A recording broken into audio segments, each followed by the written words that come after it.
Hello, hello, hello, everybody. Say hi when you're here. We had a little bit of a technical difficulty just there. I turned the camera on. The camera didn't come on. So I was like, well, all right. And then I see the cord, little power cord here was just dangling. Don't know what happened, but plug it in. We're good to go. Crisis averted. We've got Jason in the house. Haroon, good to see you. Calisthenics Ireland, Rob, John, Lynn, Mark Zemansky in the house, Maddie. Good to see familiar faces. Good to see numbers already looking absolutely fantastic.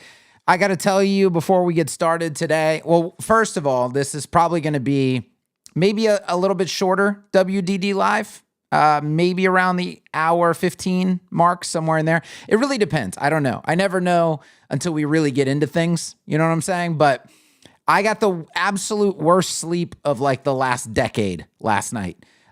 Just absolutely atrocious. Don't want to, I just want to erase it from memory and move on with my life. But, we got to see if my brain even functions at this point today. It was not good. It was not good. So we're not off to a great start on this Tuesday, but we're going to get through it. We're going to work our way through it. Here's the agenda. We're going to do a little post-mortem on the Dear WordPress video. A lot of people saw it. A lot of people saw the Dear WordPress video. We'll talk about some of the general feedback on it. Maybe a little bit more about why these things are important to talk about, especially as we lead up to Etch. I think, there's a very, very small, most people get it, but there's a very small percentage of people who are confused. They don't know why we're talking about these things, which is okay. I mean, we can try to clear it up for them. We'll talk about the WordPress creators call that I participated in last week and what I discovered during that call. And that's going to segue naturally into us talking about the official philosophy of WordPress, which it blew my mind. It also baffled my mind. We got to talk about it. It kind of alludes to the challenges that we are facing. Like it is right there, written, not in stone, but pretty close. And we'll get there. We'll talk about it. And then if we have time, open topics, Q&A, whatever you guys want to do.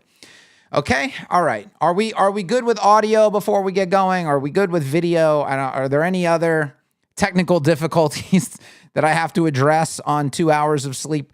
Or are we good to go? Let me know.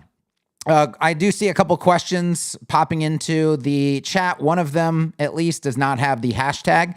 So that's going to get lost. You're welcome to ask questions, but use hashtag Q or hashtag question to make sure that your question gets found.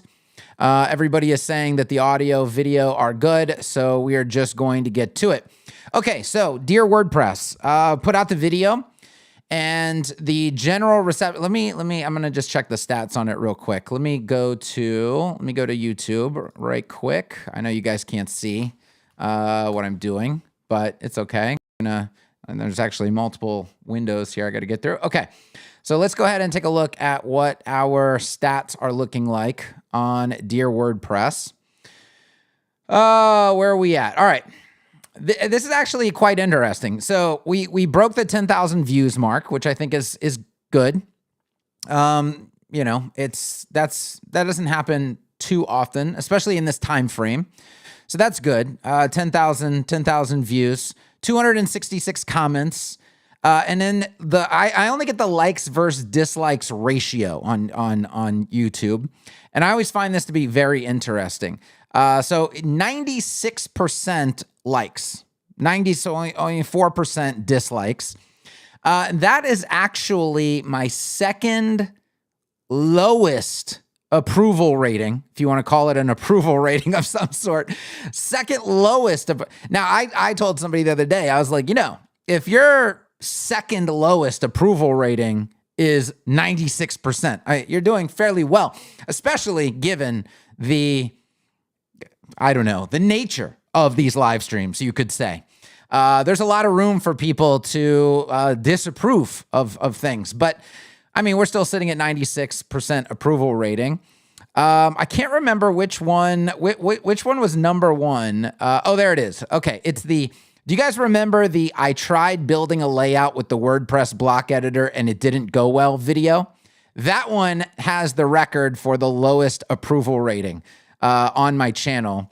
And that one was 95.8%. So just slightly worse, slightly less approval. Yeah, so I don't know. I still think we're doing fairly well there. But anyway, that Dear WordPress video, very, very, very important.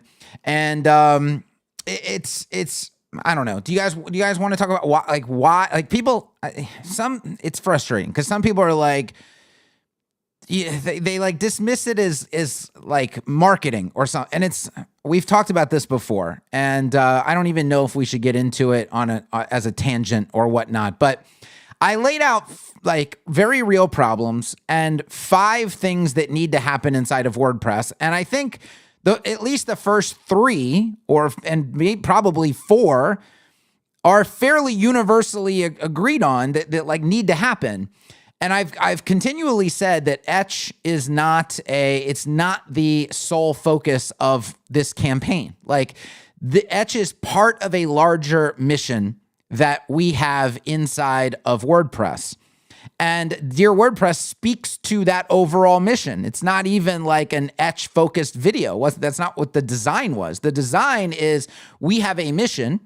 We are laying the groundwork of the foundation and the context for that mission inside of WordPress. And Etch just fits into that mission. And that's why you see the Dear WordPress video.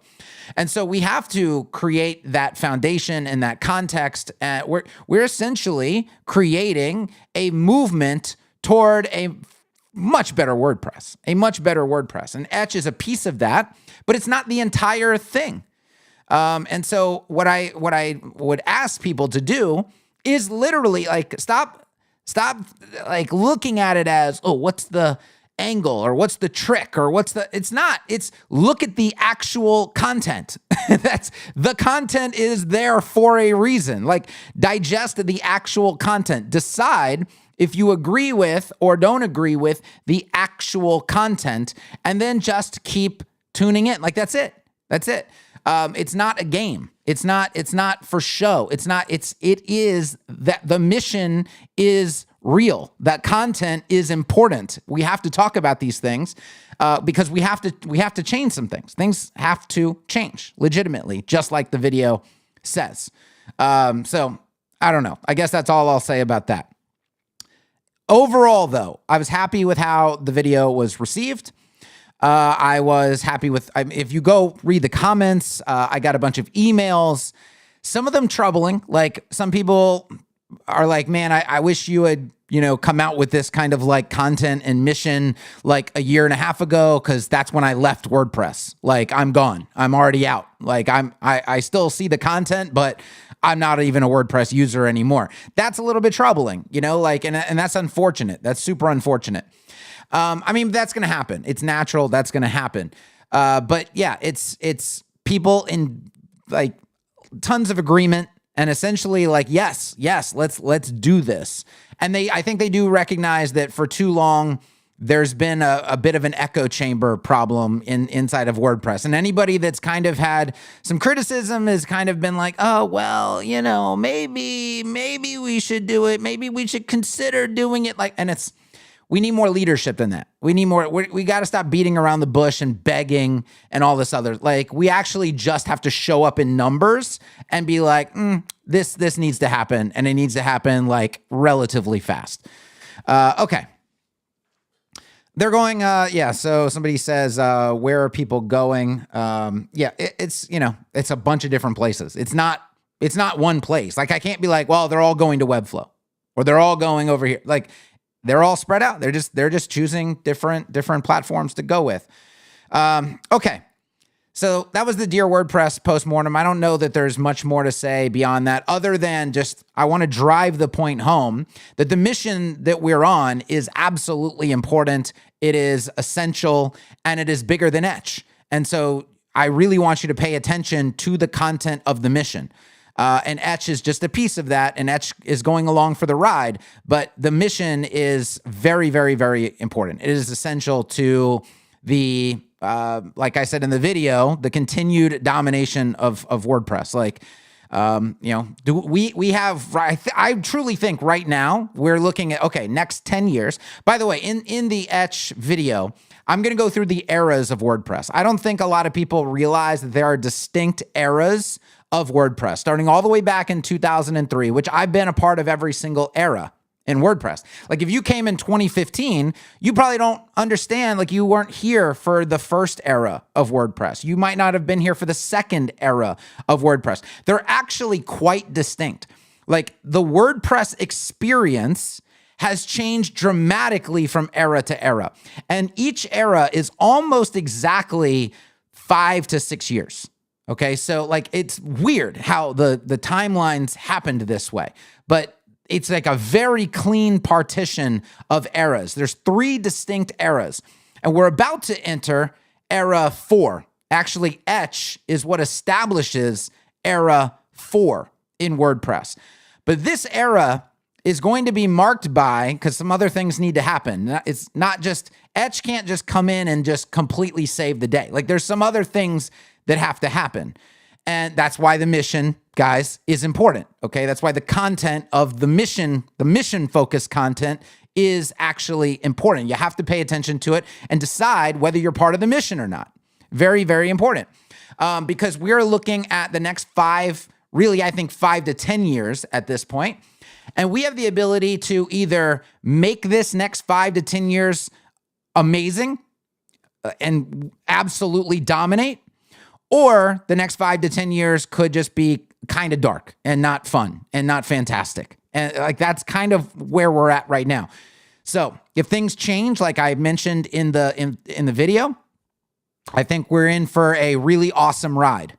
If things don't change, if we can't get WordPress leadership to do some of the things that I mentioned in that video, it's going to be a little bit tougher road. So yes. All right, let's move on. Next thing, creator call. This was the first creator call I was on. I don't think they've been doing it very long. Maybe there's been one other one. I don't know. Mark's in the chat. He knows more about it than I do. He's the one that told me about it, that it was happening, which is crazy in itself to me. It's like you might want to reach out and let your boy know, what I'm saying, like, automatic. But anyway, a different creator, let me know, and which is fantastic. That's good. It's nice. And so I got on the call, and I didn't know what to expect. Basically what we found out, what is revealed, and I've been thinking about this for some time now. I've been thinking, and one of the things, actually, there's so many segues. One of the things in the Dear WordPress video that I talked about was WordPress doubling down on the quality of creators, the quality of content, the quality of education, the quality of just general ecosystem videos, content, blog posts, like everything that's helpful, everything that helps market WordPress, helps teach WordPress, helps get new people into WordPress, helps people feel comfortable in WordPress. We're losing that game right now. We are losing that game to the Framer community, to the Figma community, and I know Figma is not a competing tool with WordPress, but I'm just saying, those communities are kind of setting the standard. Webflow creators are top tier. They're also happen to be, most of them, top tier designers. Okay, so we're losing in that regard, and I think WordPress realizes, this was my theory going into this, I think WordPress realizes that we're losing, and Automatic wants to start to try to do something about that. You see the moves that they've been making as of late, that kind of allude to this, bringing Jamie on board, and then organizing these creator calls. And essentially, I think they know they're losing, but I'm not sure they know how to not lose, right?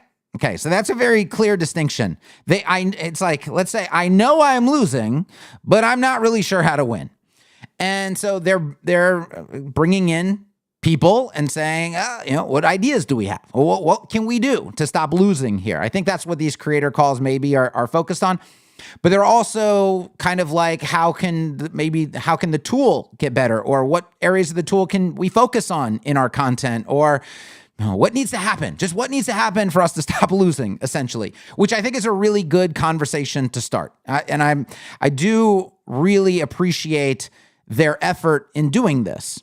And it's led by Ann McCarthy. And, I haven't gotten a chance to spend a lot of time with Ann. I will at WordCamp US, but, it's a good thing overall. If, and this is the big if, and I'm aware of all these things, okay? There's many different possibilities. Just because there's creator calls and they're open to advice, open to feedback, okay. Like, you could say these things, but it could be, I don't know. I'm not saying that this is the case. I'm just saying it could be. I don't know yet. They have to show me until I see some movement, until I see something actually happening.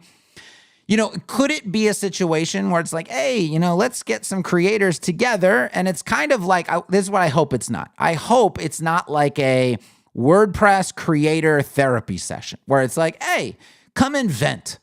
We'll just sit here and listen to you vent, and we'll rub your back, and, we'll talk in a very soft voice, and we'll just really let you know that we understand where you're coming from. And then as soon as the stream is off, behind the scenes, it's like, none of that shit's going to happen. I don't know. I hope that's not the case. I hope when they're saying, hey, we want to organize these calls, we want to get ideas, we want to implement changes, we want to stop losing. I hope that's like legit. I hope that I hope things are going to actually happen, and it's not just talk, right? Okay. Anyway, we're on the call. And by the way, the call's 100% public. You can go watch the recording. So I'm not revealing anything like private on the call or anything like that. So I get on the call, and I'm like, you know what? I'm going to mostly what I'm going to do is listen. And so, because I'm a big fan. I'm like, first of all, you guys know I'm mostly an introvert. And naturally, my natural personality is just read rooms. Just read rooms. Now, once I felt like the room is read, then I can start doing things, right? But I start by room reading. And then I will try to identify, like, all right, what's the most maybe impactful thing that we can focus on? And so I decided to experiment a little bit, give a little bit of pushback on okay, let me bring up a frustration of mine and my community. By the way, they're not here, but I feel like I know what their frustrations are also. So let me bring up some of these topics and see what people have to say about it. And you can watch the video. I mean, I brought up the fact that I don't think that WordPress really should identify as a blogging platform anymore, primarily. Like, people are using it for way more than that. I brought up the fact that my community isn't really all that interested in blogging from the standpoint of like building a actual blog site, right? They do blogging, but that's part of a bigger website, right? And so if I was just going to create blog kind of content, like that wouldn't resonate with anybody in my community. They want to know how to build marketing sites and marketing engines for businesses that are of actual consequence. And, they're not interested in posting their latest recipe or anything like that. So if they're going to do blogging, it's typically going to be content marketing, SEO focused, that kind of stuff, right? So I just brought up some of these challenges, and I also brought up the fact that the block editor doesn't really serve us at all in its current form. Like, none of us really enjoy trying to page build in the block editor or anything like that. And when all of the updates are focused on the block editor, and all of the content is focused on the block editor, and all of the discussions are focused on the block editor, we do start to kind of feel like we're not being listened to, like we're not being considered, like we're not being heard. And so I brought up some of these things on the call. And it was a little bit of like, oh, okay, yeah, well, we see, we really see where you're coming from. But then, I don't know. You can go watch, see if the response is satisfactory to you, right? But then this is the biggest part of it. This is the biggest part of it that I think Mark actually brought. No, somebody mentioned one of the, I can't remember his name right now. I'm on 2 hours of sleep. I'm doing my best. Okay. They brought up the WordPress philosophy page. Maybe it was Ann. I don't even remember. Maybe it was Ann. Brought up the WordPress philosophy page, which I think I've looked at maybe once in the existence of my existence in WordPress, but not recently. And so I actually pulled it up. I pulled it up and I started reading it, and it became troubling very, very, very quickly. And I actually want to bring it up and go through it with you guys. It's not very long, but it does really, really highlight, I think it just writes the problems right there. Like it just publishes the problems that we're facing. So here's where we're gonna, let's see. Let's go. I'll screen share this. Let me get to it first. So we're gonna do WordPress philosophy. Okay. I've got it pulled up. Let me get it zoomed in, and let's go ahead and share screen. Okay, let's get back to the correct software. And, oh, I can just do it on here. Dude, this 2 hours of sleep thing is not working out. All right, here we go. Philosophy. All right. First of all, in the chat, let me know, have you ever read this page? Just say yes or no. Like prior to like this week, maybe you saw it mentioned, but like prior to this week, was this mentioned? Or have you seen this? Have you read it? Did you even know it existed? Okay, we got some no's coming in. Okay. All right. Yeah, a bunch of no's. There's a couple yeses in there. Justin says, ha ha ha ha ha, no. Okay. I don't know, Justin. All right. Fantastic. Oh yeah, there's just a lot of nopes. A lot of nopes. All right. So let's just go through this together. Out of the box, great software should work with little configuration and setup. Okay, I'm sorry. We have to pause. We can't get past sentence number one. And I've alluded to this many, many, many times. Actually, not alluded, like I've directly said it. I mean, WordPress is a platform that requires configuration and setup. I mean, go watch my blueprint video. How long and detailed is that blueprint video? Now, people are going to say, well, that's not WordPress. That's all the tools you added to WordPress. And I'm like, well, I mean, because I had to, because you have to. You're not going to do this stuff with core, okay? So you're going to have to add tools. And the minute you start adding tools, you're in settings panels. And so you're doing lots of setup. By the way, just even coming to the conclusion of what your tools should be, what your stack should be. We know how many decisions are involved in that.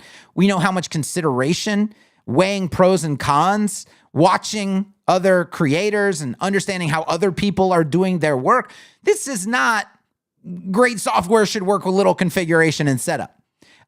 WordPress is a wild, wild west situation where you are forced to go through hundreds of plugin options, hundreds of theme options, all with different settings, all with different configurations.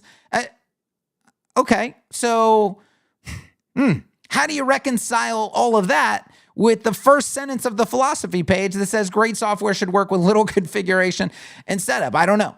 I don't know how you reconcile that. WordPress is designed to get you up and running and fully functional in no longer than 5 minutes.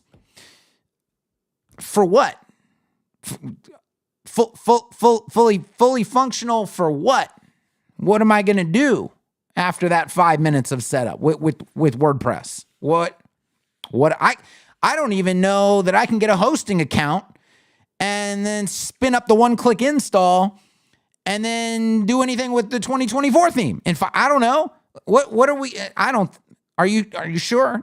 Is that the goal? Is that the reality of the? I don't know. That doesn't seem to jive with my experience anyway. You shouldn't have to battle to use the standard functionality of WordPress. Feels like quite a battle, honestly. It's a lot of it. A lot of it feels like quite the battle.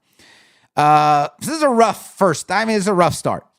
We are every sentence of the first paragraph is a little rough. Okay. We work hard to make sure that every release is in keeping with this philosophy. We ask for as few technical details as possible during the setup process, as well as providing full explanations of anything that we do ask. Okay. WordPress to me doesn't even ask anything. It's, when you get into WordPress, you're dumped into WP admin. I mean, we know there's no onboarding process. So I don't even know what they're considering as what they're asking you. You are dumped into a dashboard. That dashboard is littered with irrelevant objects that I always hide. That's like the first thing I always do. Let's hide all the irrelevant things on my dashboard. And then it's like, where do you want to go from here? It's a create your own journey novel, right? It's, do I want to go plugins? Do I want to go themes? Do I want to go to pages? Do I want to somehow figure out how to create custom post types because I can't even do that natively? Do you guys see? This is like the epitome of the philosophy doesn't really align with the actual software that it's supposed to align with. Let's keep going. Designed for the majority. Many end users of WordPress are non-technically minded. They don't know what Ajax is, nor do they care about which version of PHP they are using. The average WordPress user simply wants to be able to write without problems or interruption. That one got me. That one, I just, my whole brain paused. Like, it was like, right?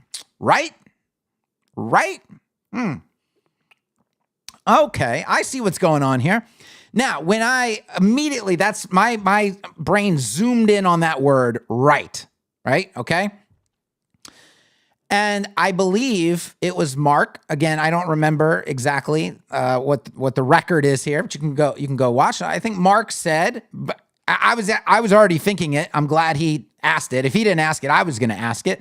I think we were all thinking it maybe on the stream. Secretly, we were all thinking it. So Mark said, when was the last time this page was edited? I think that's a great question. Because we know a lot has changed, and I already talked about the 3 distinct eras of WordPress that we've gone through.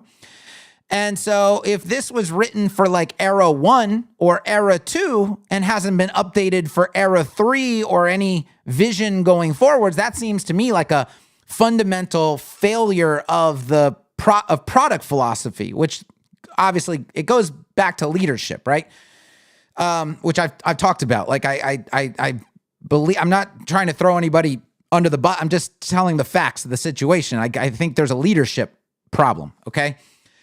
So the answer was, I believe the timestamp inspecting the page was 2012. So if you don't know, 2012 was the start of the second era of WordPress. So we had closed out era 1 in like 2010, and 2011 was the start of the second era. Now, by the way, this is probably, if I had to guess, the same sentence from era 1, because that aligns with era 1 philosophy. In era 1, WordPress was a blogging platform, strict blogging platform. There was not much page building, site building, anything like that to speak of. It was 100% a blogging platform. That philosophy in era 1 would have made a tremendous amount of sense. In 2011, we entered era 2 of WordPress, where we actually left the blogging aspect of WordPress behind. Where WordPress started to branch out to accommodate all kinds of websites, right? That is era 2. This was updated in era 2, but they didn't remove the era 1 language, and they didn't recognize, apparently, that they were entering a second era, a new era of WordPress. And the philosophy was not updated accordingly. But here we sit in era at the end. This is the end of era 3, heading into era 4. And the official philosophy page still has era 1 philosophy on it. That's a problem, right? What this means is the third-party developers in WordPress are actually leadership. The third-party developers in WordPress are actually determining the vision of where WordPress is going to go, the kinds of users it's going to attract and cater to. That has been handled and driven by third-party developers. Okay, well, you could think about that however you would like. All right, these are the users that we design the software for. See, that's a problem. If you're designing software in 2024, era 4, for era 1 users, that's a big problem. There's a huge disconnect there.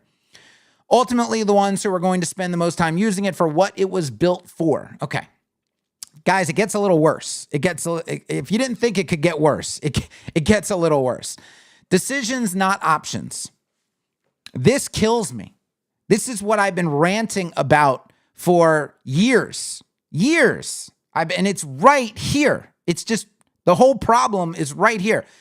Decisions, not options. When making decisions, these are the users we consider first. A great example of this consideration is software options. Every time you give a user an option, you are asking them to make a decision. When a user doesn't care or understand the option, this ultimately leads to frustration. As developers, we sometimes feel that providing options for everything is a good thing. You can never have too many choices, right? Ultimately, these choices end up being technical ones, choices that the average end user has no interest in. It's our duty as developers to make smart design decisions to avoid putting the weight of technical choices on our end users.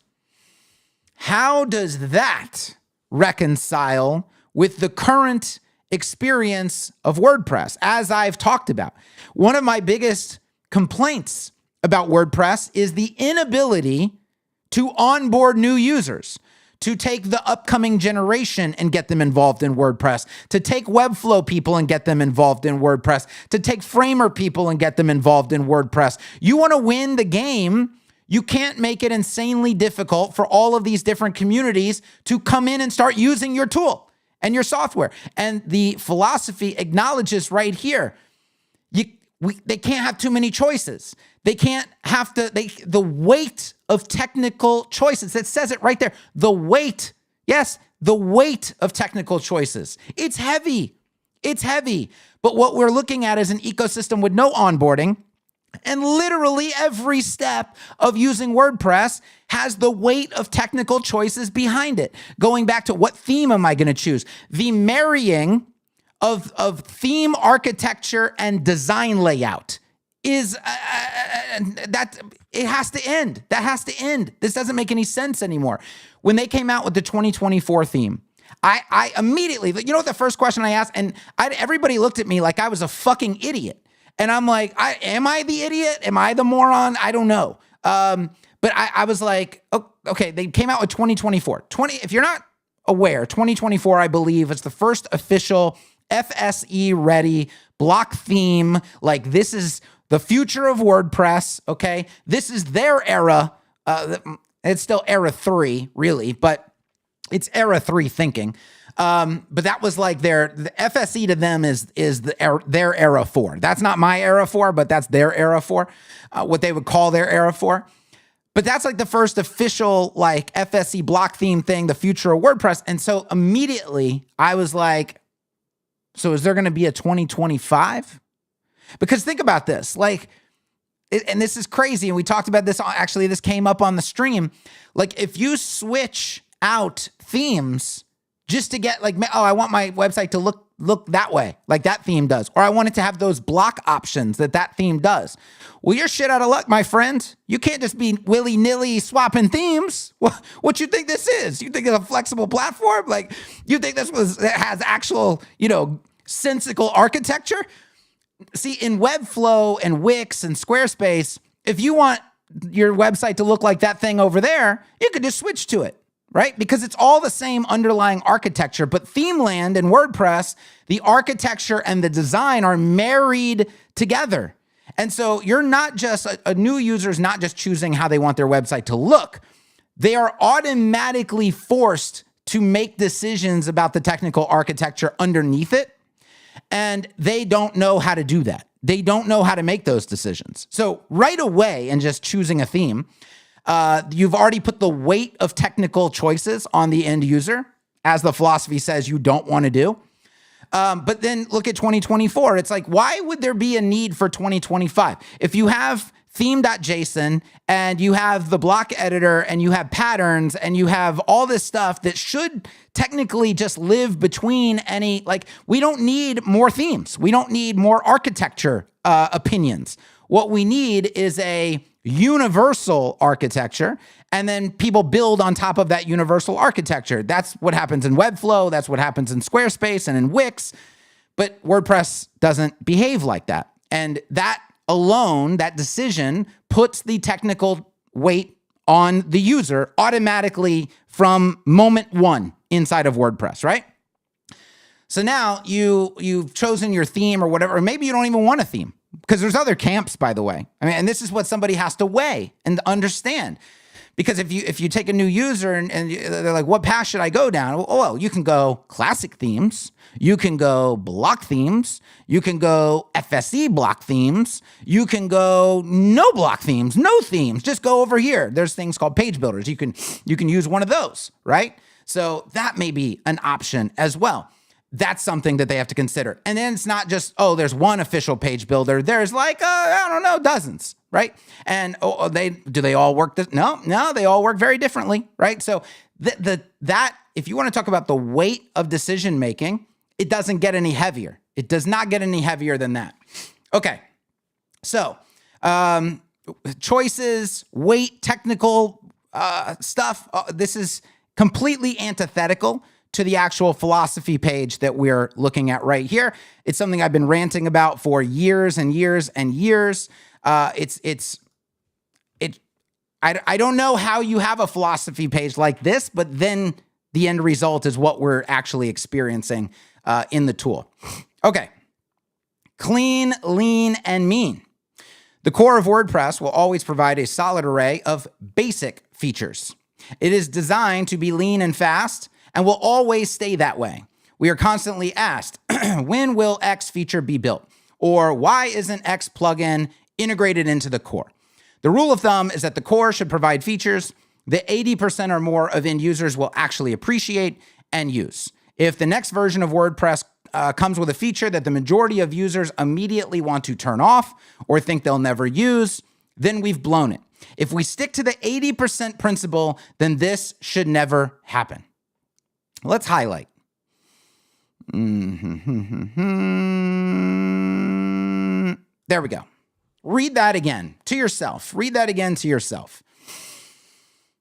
I'll read it to you. How about this? I'll read it to you again. It's so important. This is, this just strikes right at the core. The rule of thumb is that the core should provide features that 80% or more of end users will actually appreciate and use. If the next version of WordPress comes with a feature that the majority of users immediately want to turn off or think they'll never use, then we've blown it. This would be a pertinent time to remind you that the block editor, the core native editor of WordPress, is not used by more than 50%, not even 80%. It's not more than 50% of users. They opt out of it. Like in record numbers, they're opting out of it. So we talk about things like custom fields and custom post types, and they're like, nah, you can't have that. No, you can't have those. Why can't we have them? Well, because bloggers don't need those things. I'm like, gosh, here we go. Here we go with the arrow one thinking again, right? What about all the people that aren't blogging? Right? We kind of need those things. They're very important. We use them on every single website. In fact, I think there's a lot more of us than there are of like pure bloggers these days, because we're in a different era of WordPress. And it'd be nice if we had, no, you can't have those things. Well, but what we will give you is a native editor that you didn't ask for and that, most people want to opt out of. And that's perfectly fine. That right there, we feel, aligns with our core philosophy. It doesn't make a lot of sense, does it? So yeah, we can't have things that seem to make sense, but we're force-fed things that are not making a whole lot of sense. Now, I want to make this clear. I do think the block editor has a very important role in WordPress. It's just not the role that they're peddling in WordPress, okay? But we'll get there. All right. We're able to do this because we have a very capable theme and plugin system. Okay. We have a very capable theme and plugin system, which is a direct violation of this paragraph right here, by the way. Which I'm not saying that there's anything wrong with the theme and plugin system or anything like that. That's not the argument that I'm making. I'm making the argument that the philosophy doesn't jive with the reality of WordPress. And that's what I've said needs to be redefined. We need to be more self-aware. I think that if WordPress lacks anything, it is self-awareness. Self-awareness of the technical nature of the platform. Self-awareness of the amount of decisions users actually have to make and the options they have to weigh. Self-awareness of the learning curve that is involved in using WordPress versus other platforms. These are things that appear to not currently be aware of, okay? Thank you for the thumbs down, by the way. That's fantastic. Thank you for all the support. I like the ups. I like the downs. I like it all. Okay. Different people have different needs, and having the sheer number of quality WordPress plugins, and themes allows users to customize their installations to their taste, not without tremendous amount of setup, not without tremendous amount of technical choices, not without discarding everything else you just said prior to this. Is the problem. That's a self-awareness issue right there, right? Okay. They are correct that different people have different needs. It's 100% correct. That should allow users to find the remaining 20% and make all WordPress features those that they appreciate and use. If they're under the assumption, and this is maybe true in Era 1, I don't know, but in 2024, if they think that our plugins and our stack is to make up for 20% of Core's missing features, 20%, my stack is like 90% of WordPress. Dude, it's like a battle of the thumbs ups and thumbs downs right now. Oh my God. Okay. It's like every time a thumbs down happens, like people murder the thumbs up button. I like it. All right. What percentage would you say your stack is like the functionality of WordPress comes from plugins, right?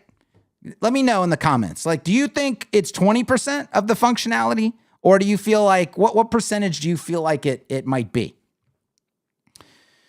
Okay, striving for simplicity. We're never done with simplicity. We want to make WordPress easier to use with every single release. We've got a good track record of this. If you don't believe us, then just take a look back at some older versions of WordPress. In the past releases, we've taken major steps to improve ease of use and ultimately make things simpler to understand. Simpler for who, right? Simpler for who? I wouldn't say it's super simple. I wouldn't say FSE, the block editor, 3 different UIs. This is our march towards simplicity. I don't know. One great example of this is core software updates. Updating used to be painful manual task that was too tricky for a lot of our use. See, this is like, man, can't we just get rid of this now? This was Era 1. This is Era 1 content. Why is Era 1 content existing on the official philosophy page in Era 4? We decided to focus on this and simplify it down to a single click. Anyone with WordPress and say, okay, blah, blah, blah, blah, blah. We love to challenge ourselves. Okay, great. Deadlines are not arbitrary. They're a promise we make to ourselves and our users that help us rein in endless possibilities of things that could be part of every release. Aspire to release 3 major versions a year. Okay, this is fine, whatever. Good deadlines almost always make you trim something from a release. Great. The route of delaying a release. All right, the more frequent and regular release are, the less important it is for a particular feature to be in this release. Yeah, okay. All right. I don't really have a problem with much of what's there. The vocal minority. There's a good rule of thumb within internet culture called the 1% rule. It states that the number of people who create content on the internet represents approximately 1% or less of the people actually viewing that content. So while we consider it really important to listen and respond to those who post feedback, that's me, they're talking about me, and voice their opinions on forums. Been a while since I've been on a forum, my guy. You know what I'm saying? They only represent a tiny fraction of our end users. When making decisions on how to move forward with future versions of WordPress, we look to engage more of those users who are not so vocal online. We do this by meeting and talking to users at WordCamps across the globe. This gives us a better balance of understanding and ultimately allows us to make better decisions. Okay. I don't know. WordPress is licensed under GPL. Okay. The freedom to run the program, blah, blah, blah. This is good for people to read, I suppose. All right. Give me your soundbite thought in the comments. We've gone through this. We've talked about it a little bit. I want soundbite comments. I'm going to elevate some of them onto the screen so that everybody can see them. But soundbite comments, go. Put them, just your initial reaction to seeing some of this and hearing some of this for the first time, mapped to your WordPress, your personal WordPress experience, I guess I would say. Lizzie says, as a newbie, the plugin stack has been a huge overwhelm, just one rabbit hole after another without explicit guidance. PB 101, Dayfoy, etc. Yeah, exactly. We feel your pain. We absolutely feel your pain. And if we want to think about this in terms of specifics, there's just lots of little things that don't make sense. Like, for example, in the block editor, right? Remember, we're got a core, keep it clean, less technical decisions and things like that. I might need what kind of block might I need? Well, first of all, they've changed the names of all the blocks. So if you have any experience in web design, you have to relearn everything because they changed the names of everything. But let's say I need a block like a slider, like a simple slider block, right? I mean, sliders are they are deployed across the web, like universally. And that could be a carousel situation. It could be an actual slider situation, right? There is no native carousel block. So if I need a carousel as a user, Core can't give it to me.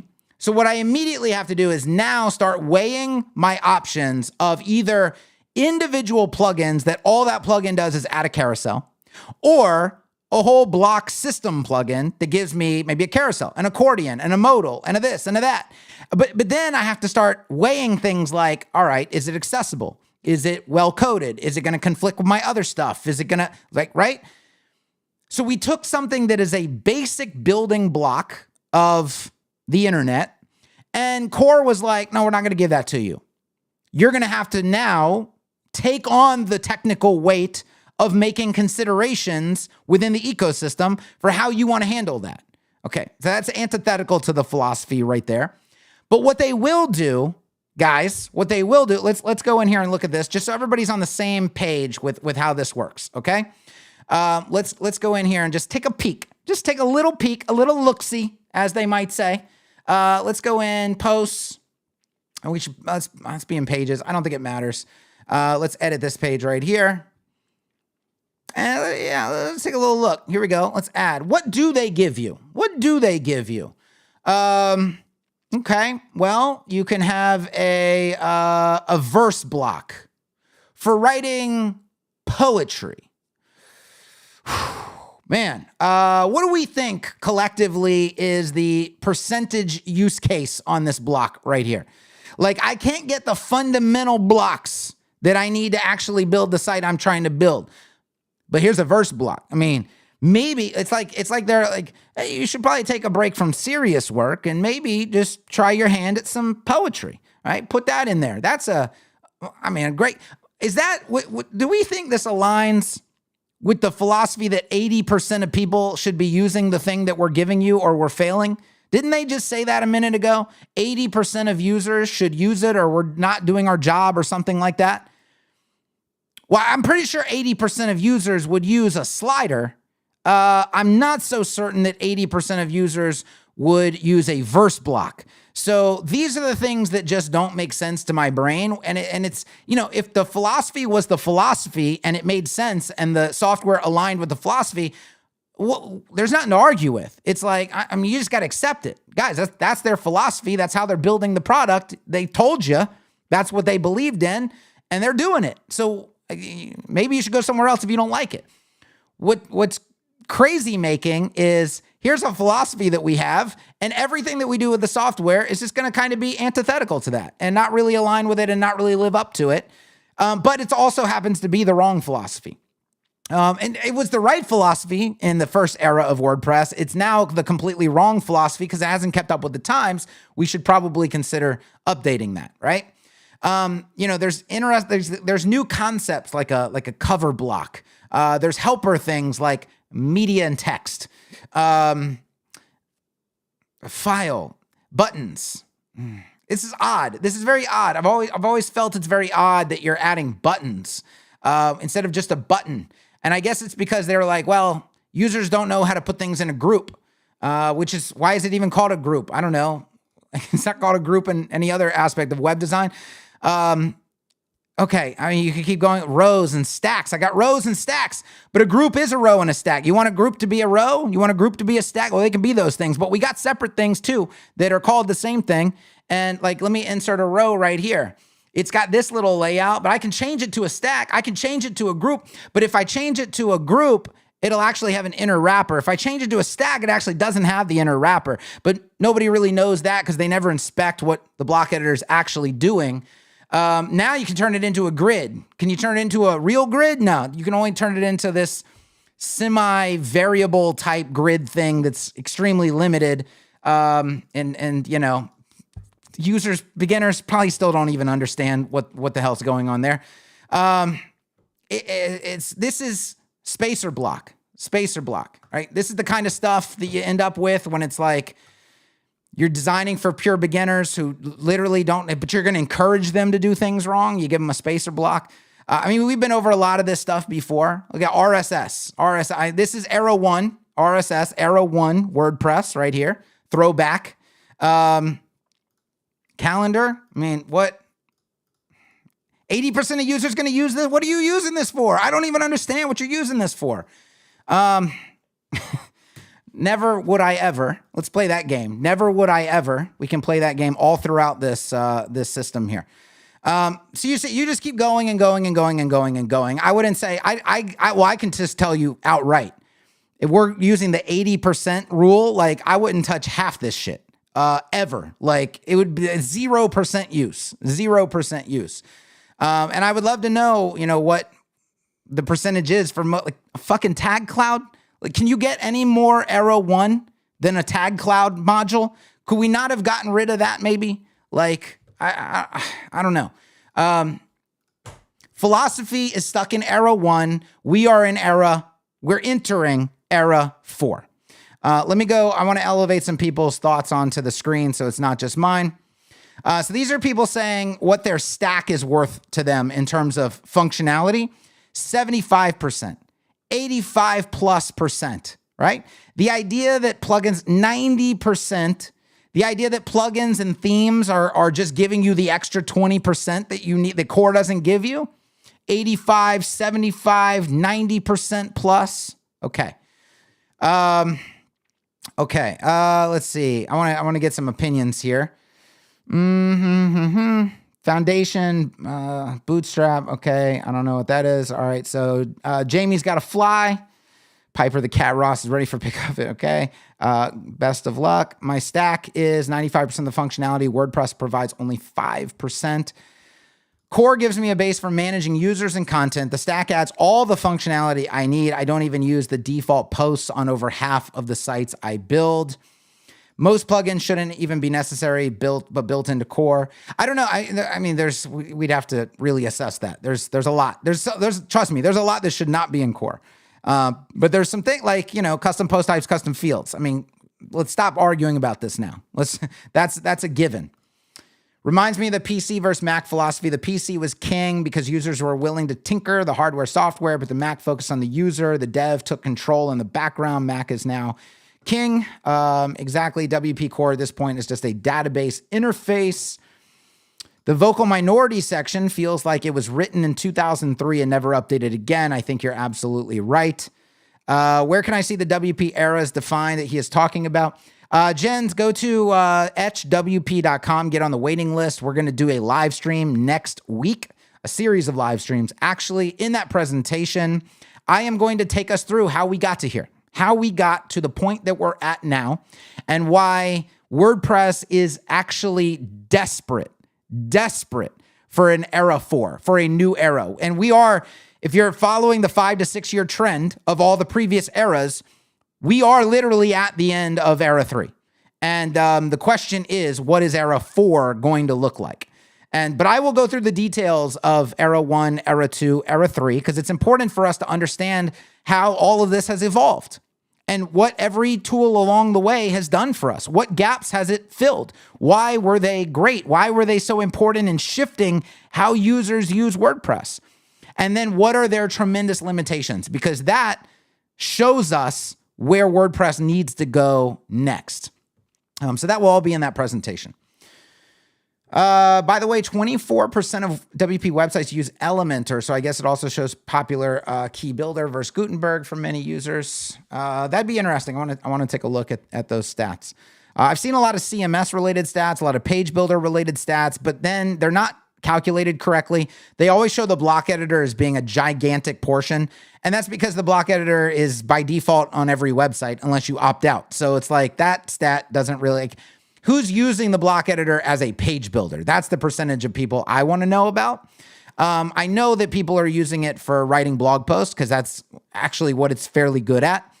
But, you know, I don't think that's a fair stat that they throw that in. They throw the block editor into the page builder camp and just claim it's like 70% of installs or something. That feels off to me. Okay. All right. Let's see. A lot of people saying the same stuff. It's the best thing I've read in my entire life by a large margin. If it weren't for the blogging part of WordPress, I'd be gone. So the plain tech, clarify. Are you building pure blog websites, or are you saying that, you know, the blogging side of WordPress is fantastic, so the sites that need blogs, it's just a perfect fit to have that? Let's see. Maybe there's another philosophy somewhere. Toby, I'm afraid that's the official one. That's the official one.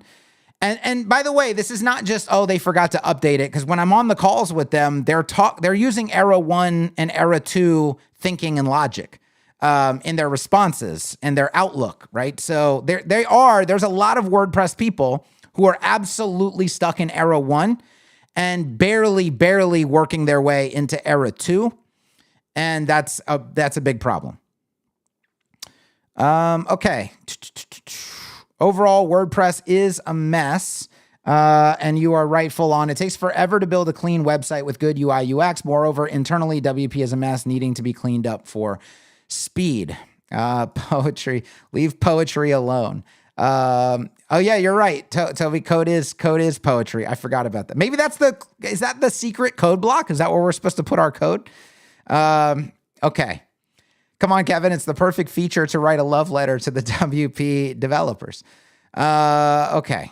Yeah. I mean, I didn't want to just come in and, rag on the block editor. We kind of got there a little bit, but mostly this was about the philosophy. It speaks to the problems and the frustrations that we're all facing. And this is why I'm continually bringing up these problems and frustrations. And it's important for people to know. Like, if you go into the Etch live stream next week, not knowing that WordPress philosophy is the way that it is, you might have misconceptions about what could happen with core. That's one thing I want to be we need to be very clear about this. A lot of the challenges that we see with core, they are not interested in fixing. They are not going to fix them, most likely. We have to fix them ourselves. It's up to us, right? So if you know that, then things start to make a lot more sense, right? If you know a lot of things, if you know about the eras of WordPress, things start to make a lot more sense. If you know about the divided camps, if you know about the lack of onboarding, if you know about the technical considerations and the problem with getting new users involved, if you understand why developers, like people who like to code and other professionals in WordPress, are so far apart from each other and can't seem to want to get together, if you understand why that's happening, then you start to understand what actually needs to happen. That's why all this content leading up to Etch is so fundamentally important for people to understand. Because you can't understand why the solution exists when you don't really understand the problems. Like you kind of, all right, I think I maybe kind of have a little bit of a grasp. No, you haven't even started to scratch the surface of what we're struggling with here. And once you do, once you really have a true understanding of that, then things start to become very, very crystal clear. All right, let's do Q&A. We're going to move on to the Q&A portion. How are we doing on time? We're at the hour mark. This is fantastic because I wanted to be here for about an hour, 20 minutes, an hour, 30 minutes today. We have really good viewership. Let's answer some questions for people. It's got to have a hashtag though, hashtag Q or hashtag question, or it's absolutely going to get lost. But I'm going to go straight into it. Okay. Are Lottie animations fine to use, create for websites, or are we entering Chumpville? It really depends on the Lottie animation. I avoid them at all costs. I don't like chintzy bullshit. There's some ways that you can do it right or do it cute or whatever you want to call it.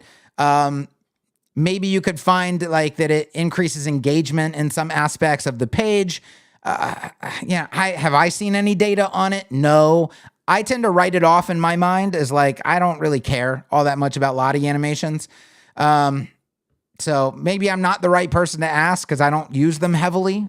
Maybe somebody that does has some secret data. What I'm concerned about is building websites that accomplish their objective, okay?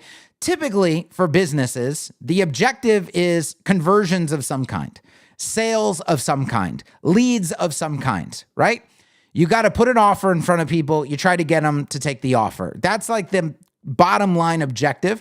Other than objectives like traffic objectives, like you might have, so obviously a blog could have the objective of just bringing in eyeballs, right? Let's just get traffic to this website using blogging, okay? But then there are other pages of the website that obviously you need them to go somewhere else once they arrive. Okay, let's get them to what's called a money page. Get them to a money page where they're going to convert either to a lead or to a sale or something. That's why we exist. Like this isn't, actually, even in fact, my mom's Bunko Club. She doesn't actually have a Bunko Club. The amount of people that think my mom has an actual Bunko Club is probably, probably in the 80th percentile, right? She doesn't actually have a Bunko Club. But if she did have a Bunko Club, as I often allude to, her call to action would be joining the Bunko Club, right? And so the question becomes, does a Lottie animation of some kind help accomplish that objective? Or is it a distraction? Is it a waste of time? And for me, I've just always written it off as it's a waste of time. Why would I want to bother with that? Why would I want to, that more technical considerations, more accessibility considerations, why? What? It's like the animation thing in general. Why? Why are we animating things? Why has everything got to move around? What has that done?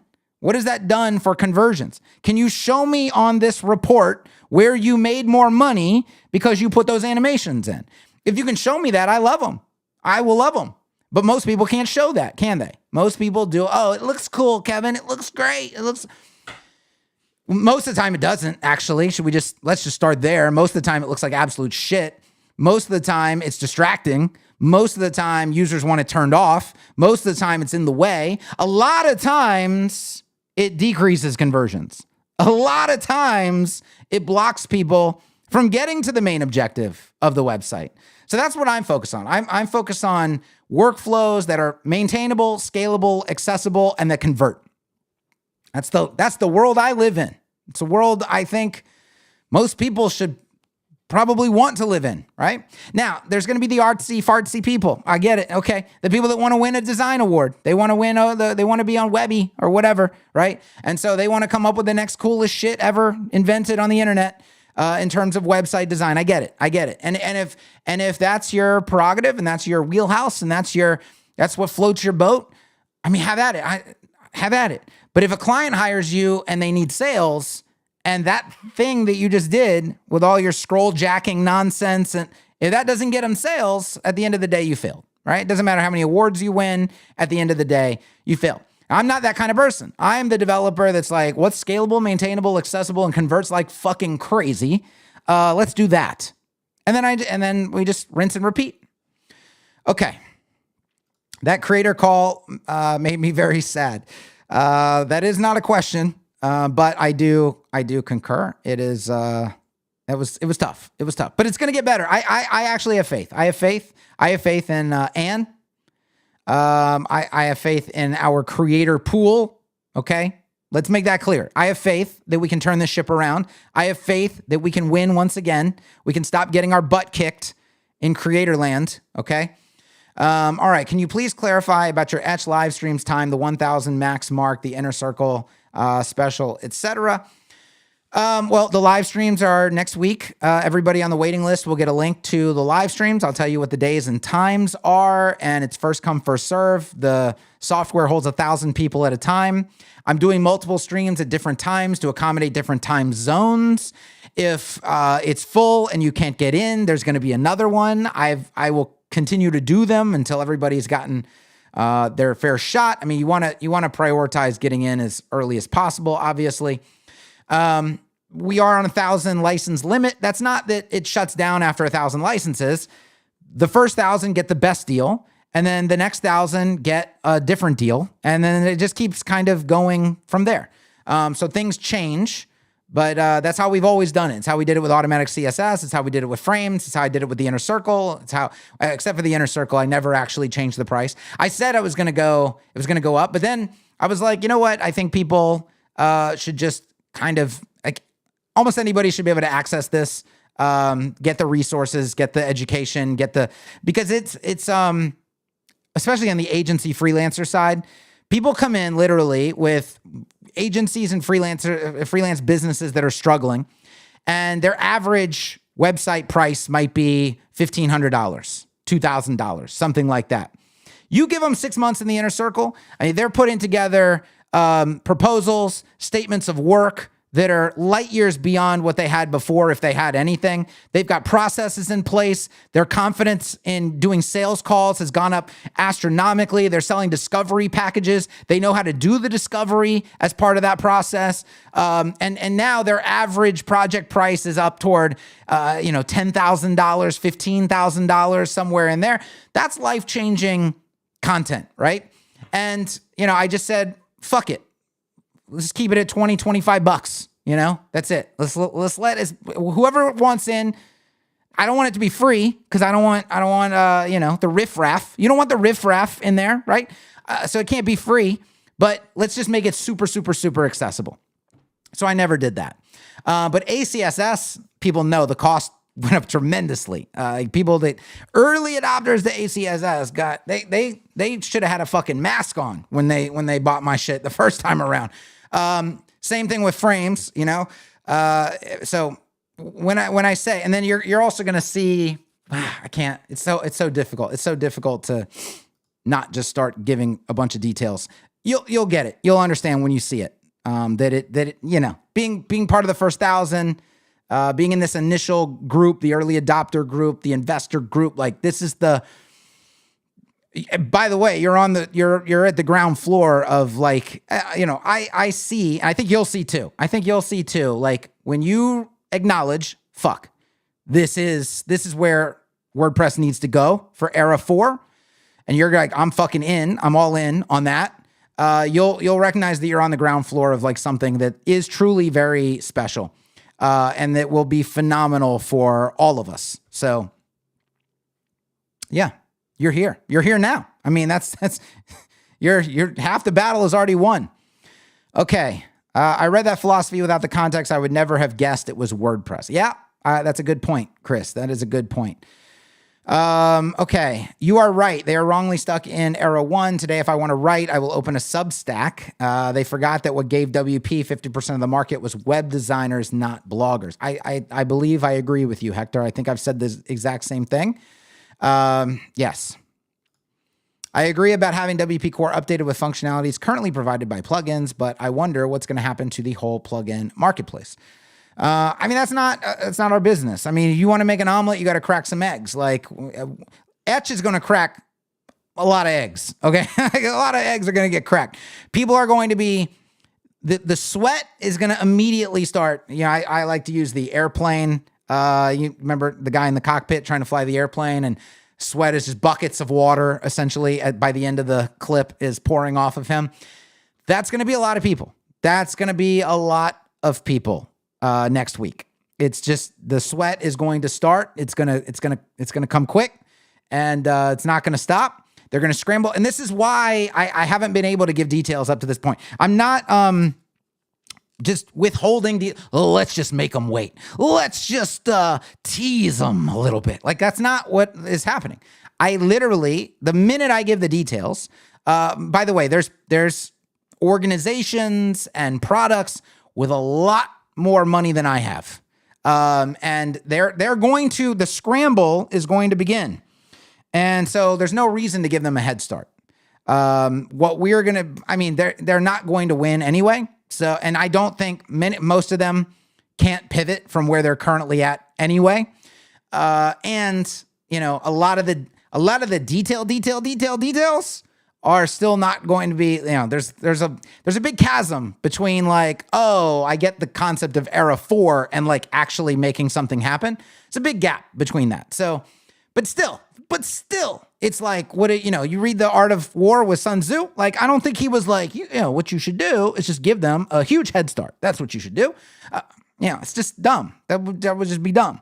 So that's why. That's the reason, a primary reason. Because we're still doing a lot. There's a lot to do behind the scenes. There's a lot to get ready for. There's a lot. You can't just go, oh, finger snap, there's a presentation. Finger snap, there's a bunch of details. Finger snap, there's a checkout flow. Finger snap, that doesn't happen. It takes time. You got to put all the stuff together. So while we're putting it together, we can't just, reveal all the details and give everybody else, their scramble start.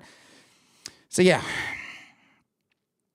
But let's go back to what we were just talking about. A lot of eggs are going to get, but we're going to have a fantastic fucking omelet. I mean, that's the result. We're going to have a fantastic omelet. A lot of eggs are going to get cracked, but we're going to have a fantastic omelet. Okay. I just wanted to say that I sent a proposal to a very large company the other day. I used ACSS and Bricks, and they were impressed with the speed of my sites without using any performance plugins. Good. Fantastic, Erica. I'm very happy for you. Okay. Will there be a split payment option for Etch? Yeah, there will be a split payment option. Okay. The first 1,000 getting the best price, doesn't that mean someone outside the time zone of the first call can't get it? Assuming max capacity, 100% buy rate. Yeah, well, don't assume 100% buy rate. That's not realistic. So yeah, it's, well, first of all, the first live stream is at a time where the majority of the world, save for some outlying areas, should probably either be awake or can be awake, right? So I think even in what is the first time of the, I gotta look it up. I can't remember. I came up with one that I use World Time Buddy, and I was looking at, all right, they'll be like 6 a.m. That's doable. They'll be like 11 p.m. That's doable. Yeah, that kind of thing. And it's like, it's, if you can't stay up till 11, I mean, what are you doing, right? It's one night. You can't get up at 6 a.m. one time. All right, that kind of thing, right? But I think, it's going to go 2 live streams, probably 3. It could be 3 live streams before we get to the 1,000 like. I don't know. Nobody knows what's going to happen. I do have like a lot of people on the waiting list. So you do want to factor that. In. You should also factor in that I've dramatically underpredicted every launch that we've ever done. I tend to be very conservative in that regard. Like, my team's like, whoa, what would you expect? And I'm like, well, I think 350 would be a good goal right here. 350 would be a good goal. And then we end up doing like 750 or something like that. And so it's like, all right, well, fuck. Like, all right, well, it was a conservative guess. I guess it's better to be under, right, than over. But I've notoriously been under. So I don't know. Don't listen to me. Don't listen to anything I have to say about predictions of what will happen. Just show up. Just try to show up. That's it. Whatever else happens, happens. All right. I've realized the community defending this mess is almost just as bad as the creators of WP. I cannot fathom how people get mad about us wanting a better UX.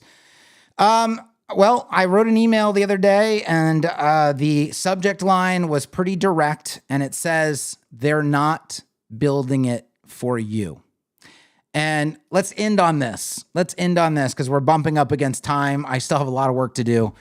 The secret that you have to understand about the block editor, about WordPress, about almost every page builder that's been designed and built for WordPress, almost every one, every block theme, you know, we go into cadences, we go into astras, we go into, I'll just point, like, people in my community, if you consider yourself to be a professional or an aspiring professional or a hobbyist that cares about like the work you do and actually learning and understanding the language of web design.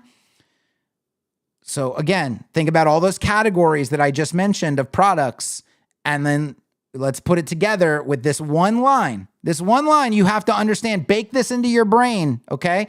Because this is where the frustration ends. You could just stop being frustrated now.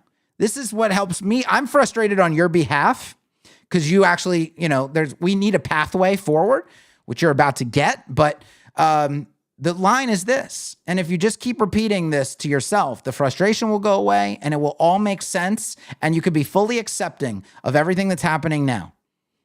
They did not design it and build it for you.